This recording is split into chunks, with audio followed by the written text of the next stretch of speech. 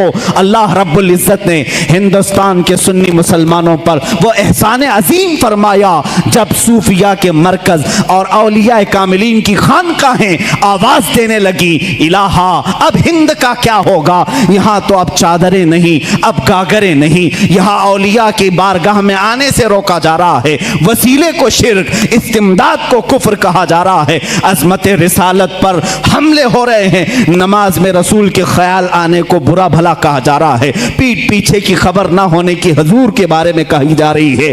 الہا اب کون اس دین کا وارث ہوگا, جانشین ہوگا, محافظ ہوگا, نگہبان ہوگا. آواز آئی غیب سے, اللہ رب العزت نے پورے ہندوستان کے اس سائے پر ایک ایسی عظیم سلطنت کو بیدار فرمایا جس سلطنت کا نام ہم یوں کہتے ہیں ملک سخن کی شاہی تم کو رضا مسلم.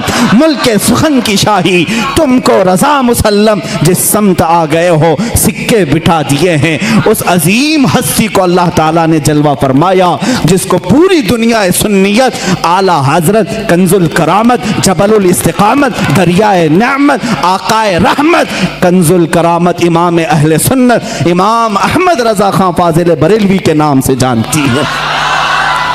اسی لیے میں نے کہا احمد رضا کا تازہ گلستان ہے آج بھی, خورشید علم ان کا درخشاں ہے آج بھی, سب ان سے جلنے والوں کے گل ہو گئے چراغ, احمد رضا کی شمع فروزاں ہے آج بھی. عزیزان گرامی, اس امام اہل سنت فاضل بریلوی کی جس گھر میں ولادت باسعادت ہوئی وہ عام گھرانہ نہیں تھا, علمی گھرانہ تھا, بزرگوں کا گھرانہ تھا, تقوی و پرہیزگاری کے شعار رکھنے والوں کا گھرانہ تھا.